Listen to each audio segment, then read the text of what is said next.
the Vice Chancellor, Professor Sheldon Pollock, Mrs. Nirupama Rao, founders, colleagues, parents, and last but not the least, my students.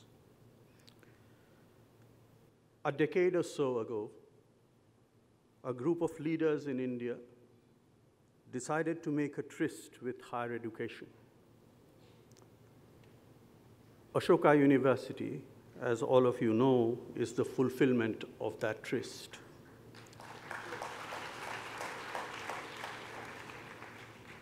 One important aspect of that tryst was to build a university that would be different. Ashoka University takes pride in the fact that it is different and perhaps that it is even unique. At this moment, standing before you, I'm faced with one facet of its difference and uniqueness. In most, if not all, universities, a chancellor is a distant figure, an outsider who visits the university on special and ceremonial occasions. I cannot be such a distant figure. And the last thing I can be at Ashoka is an outsider. It was my privilege to be an integral part of the process of the establishment and the initial growth of this university. It is thus impossible for me to maintain any kind of detachment and distance from an institution that has become embedded in my existence and in my consciousness.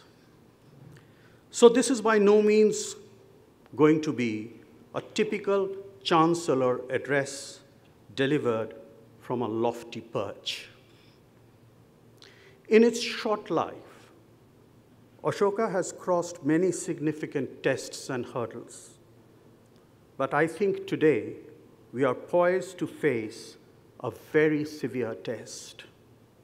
From tomorrow, a large group of students will be leaving Ashoka, some after 4 years and some after 3, to go out into the wider world, some to work, some to study, and some perhaps to take a deep breath before they decide on the next step.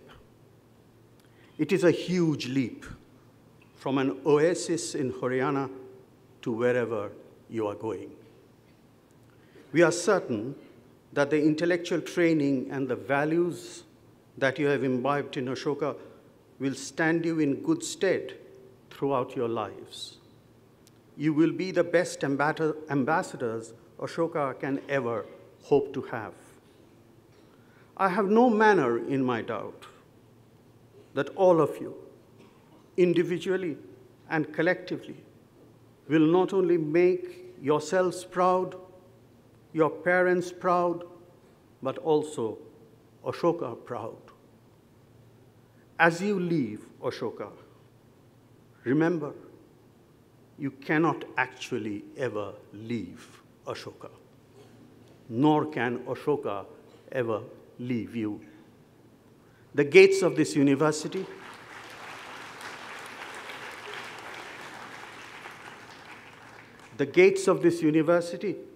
are open to all of you to come back, not just to relive the past in a bout of nostalgia, but also for you to help this university to grow and evolve. The last 3 or 4 years have not only been the most formative period of your lives, but also a time when through a strange and sublime osmosis, you became a part of a growing family. Saying goodbye to Ashoka is another way of saying welcome to Ashoka. There is another thing about which I have no doubt. On the strength of the education you have received here, your future will be anything you command. But herein lies a profound responsibility. What is that responsibility? In response to that question, I can do no better than to quote a portion from the Convocation address of the greatest Vice-Chancellor that the University of Calcutta has ever had. Speaking to the students of the University of Mysore at its first Convocation, Ashoka Mukherjee said, and I can only echo him, quote, "It lies in you to illuminate the perfection of an unselfish culture with the light of devotion to humanity. It is for you to prove that you are able to use all that you have learned for the end for which it was intended, to enable you to lead the life of active benefactors of your community." With those words, Vice-Chancellor, I declare this convocation to be open. Thank you.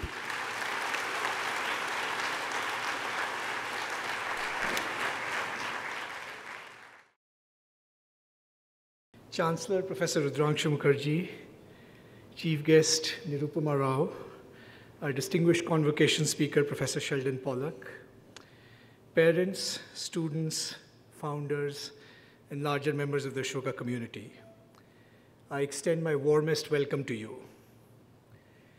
I have the challenging task of presenting to you our annual report.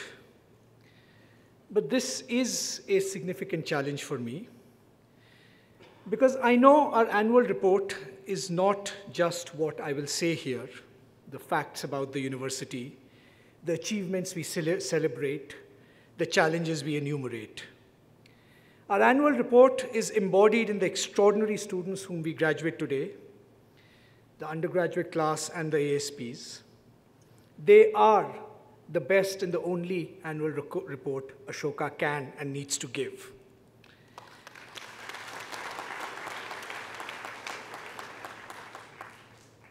As we look at them, as I'm sure the parents look at you, any residual doubts about Ashoka, about the future of its students, will instantly disappear.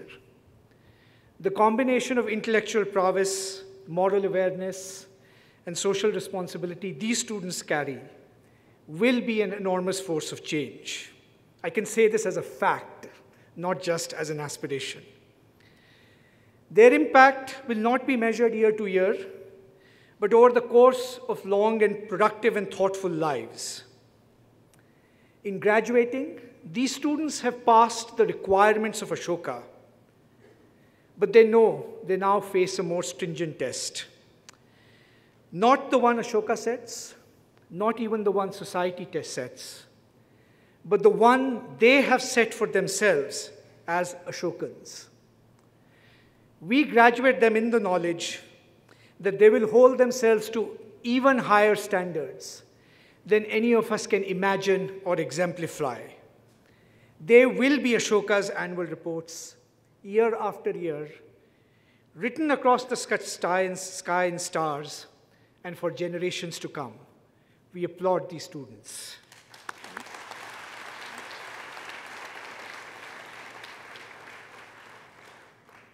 It is said that faith can move mountains, and Ashoka is sustained by two profound acts of faith.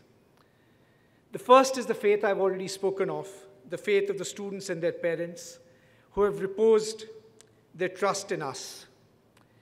As a young institution, we have much to learn, but we hope we have lived up to that faith. To steal Jawaharlal Nehru's phrase, not wholly or in full measure, but very substantially. The second act of faith is the faith of our founders. They had the faith that it was possible to build a different kind of institution in India. This is an institution founded on collective philanthropy.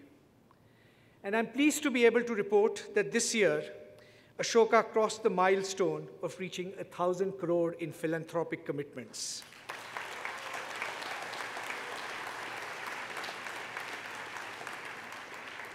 This is the largest exercise in collective philanthropy ever undertaken in India. Apart from the funding, this commitment represents a vote of trust in Ashoka and the extraordinary generosity and institutional imagination of the founders have helped create models that others are now seeking to emulate. May I just take a moment to request the founders to stand up and allow us to acknowledge their selfless audacity that makes all of this possible.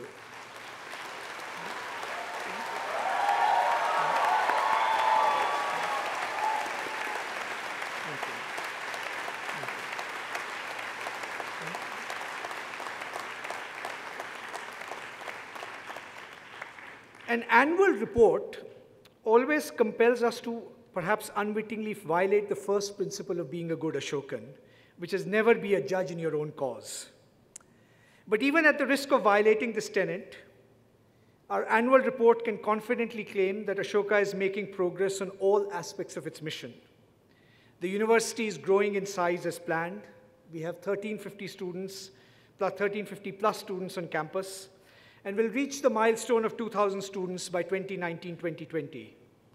The Young India Fellowship, that innovative program with which Ashoka began, is going from strength to strength with an annual intake of 300 fellows and an extraordinary group of 800 alumni. The number of applications across all our programs is increasing, and there is considerable evidence that Ashoka is becoming the institution of first choice for students wanting a serious undergraduate education. We have partnerships with 16 top universities in the world, from Stanford to Sciences Po, from Princeton to Penn.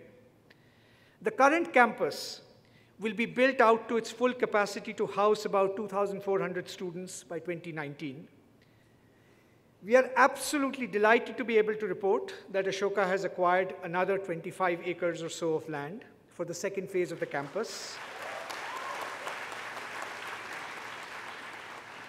There are plans to acquire even more. There will therefore literally be more ground under our feet for our ambitions to soar. We promise you an unrivaled campus experience when you visit us in a few years. Ashoka's distinctiveness and the core of its mission lies in its pedagogy. We have 11 majors and several minors across the sciences, social sciences, and humanities.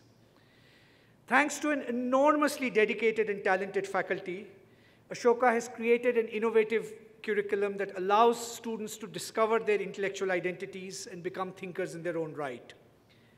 It combines breadth and depth, critical thinking, and disciplinary responsibility. Ashoka is constantly reviewing its curriculum.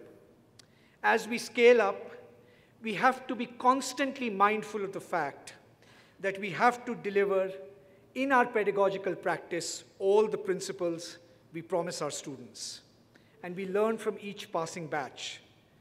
To this end, this year, we initiated a series of university-wide conversation on all aspects of our curriculum, from foundation courses to capstone experiences.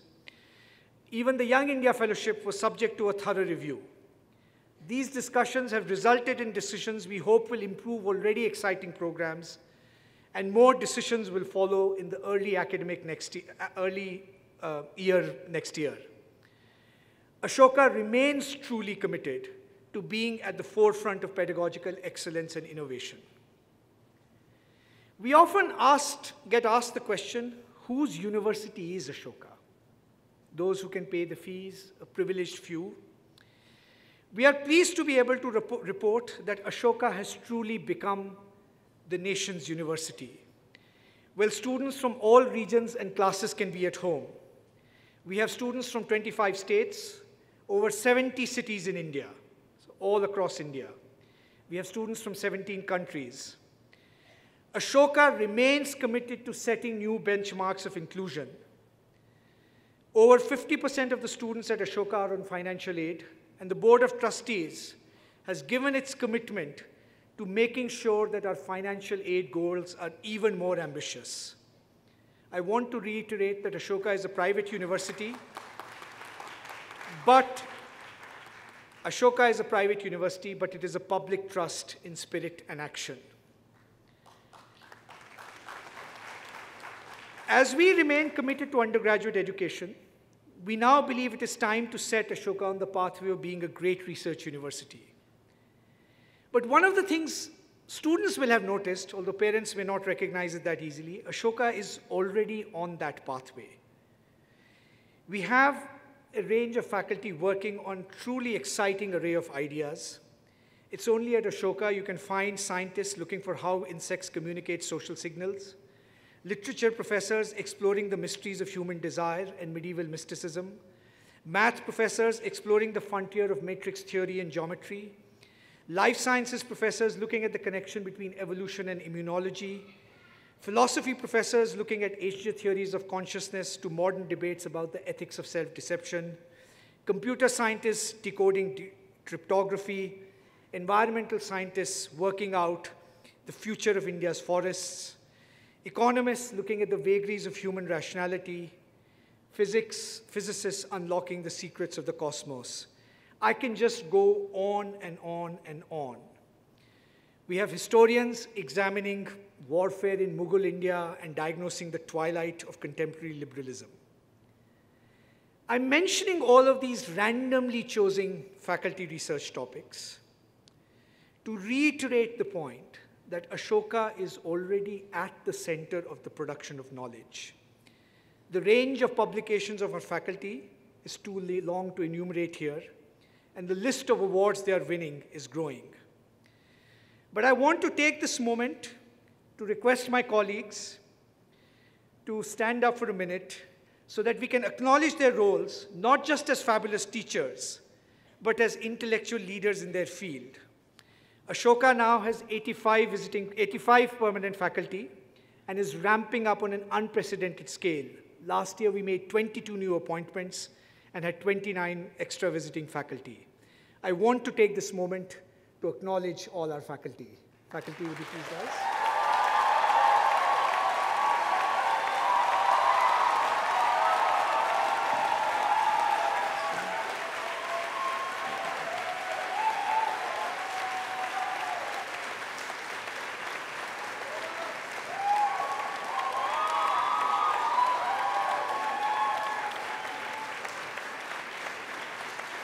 But the cornerstone of a great research university is building the research leaders of tomorrow.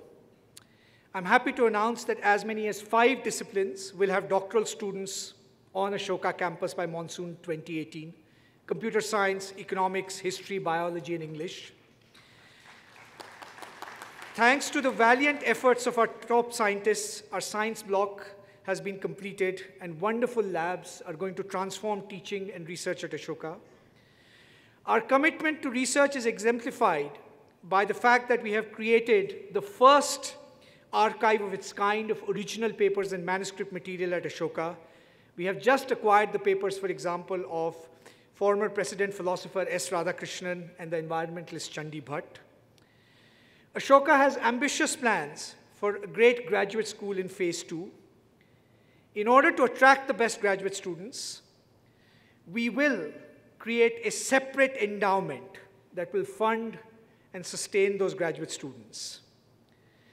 Ashoka is also committed to building new and ambitious centers that exemplify the frontiers of knowledge and build new modalities of inquiry.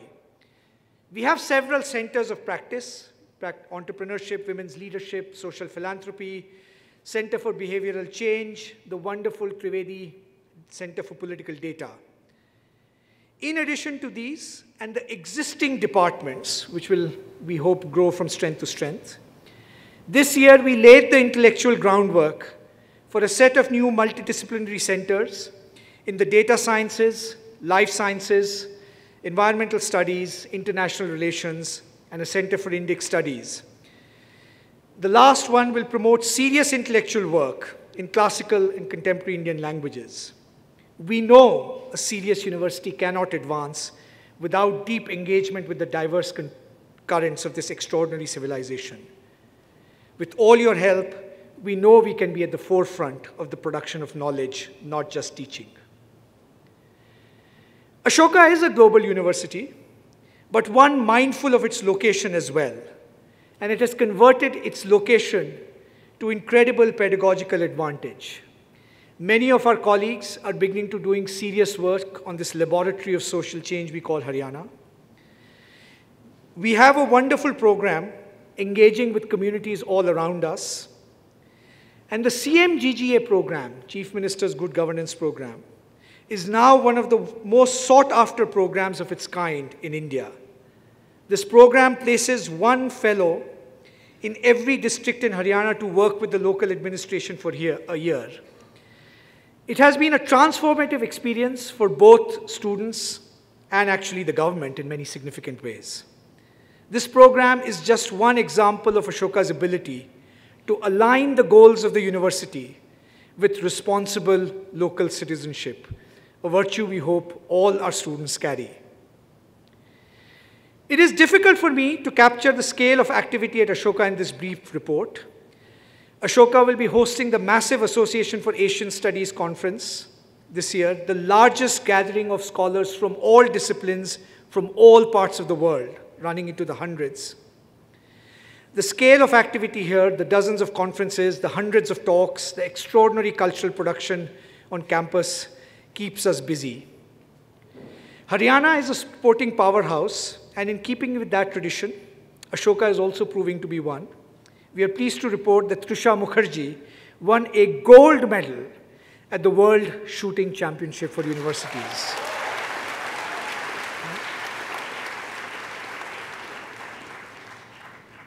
It is a cliche to say that Ashoka is a collective effort.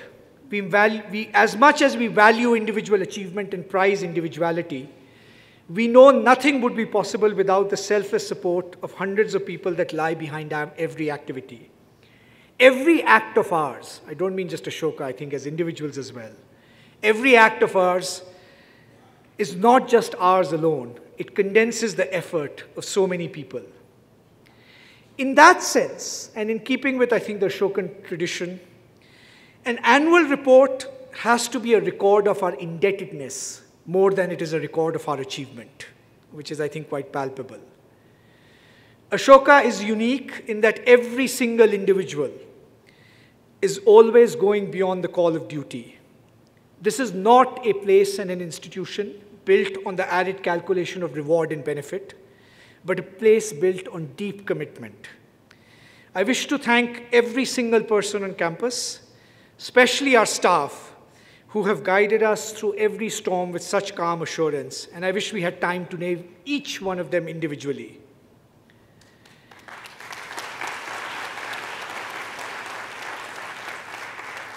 I will single out a few individuals at the risk of embarrassing them. At this point, it might be redundant to thank Ashish Dhawan and Sanjeev Bikhchandani.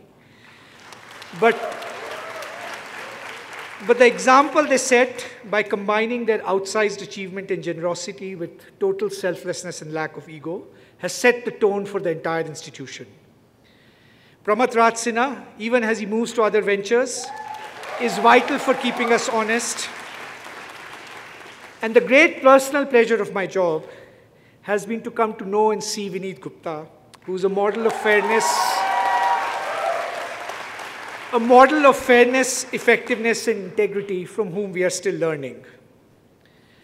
On the administration side, I wish to emphasize a few individuals, but I also want to emphasize that in thanking them, I'm also thanking the teams they represent, not just them individually. Dean Vanita Shastri for placing us on the map of international partnership.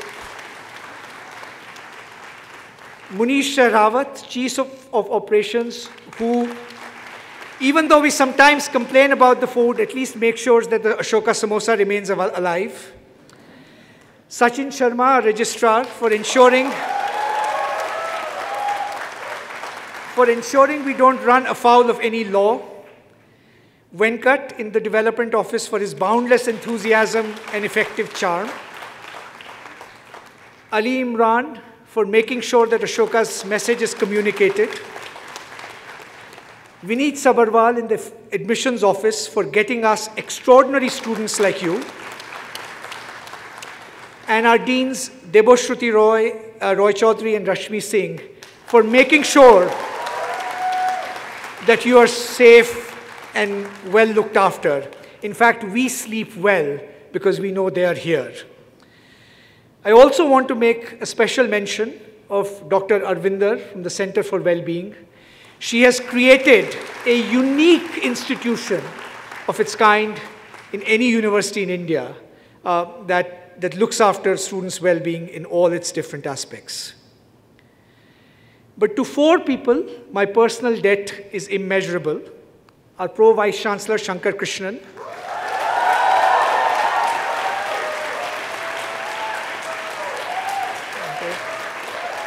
is one of a kind. We fly high because he manages every aspect of the university with such dedication, brilliance, and grace. He has created so many sinews that bind Ashoka together. Mahesh Rangarajan, our Dean of Students.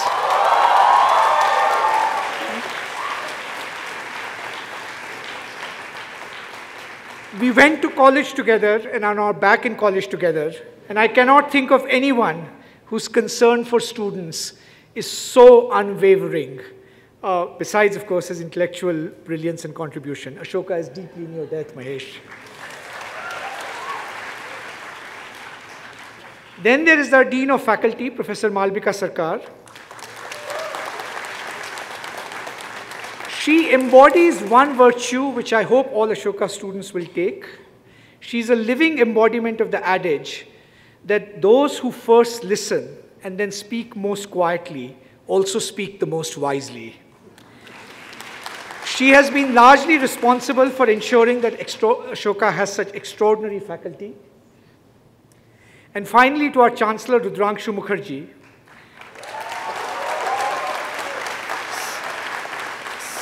someone to whom I owe a debt of a lifetime. Like a wise monarch, he does never exercise his power, but exercises quiet mentorship. He leads by the example of his teaching, scholarship, and his profound sense of what universities are truly about. I'm deeply humbled by all the support of all of you. But there is one final set of acknowledgements that I think we have to give as a collective. I will request the students to rise for a second, if you can. I will request you to take one moment, perhaps even look at your parents, and quietly remember all those people who might have made this moment possible for you. Parents, siblings, friends, teachers, peers, counselors, support staff, anyone whatsoever. It is, in a sense, your acknowledgement to all that has enabled this moment that I think that commands the most significance. Thank you. The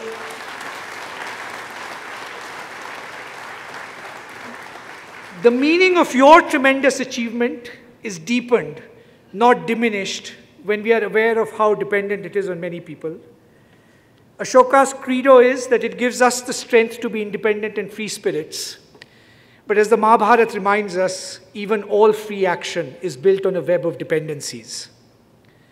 Ashoka will continue to be a home for you throughout your lives.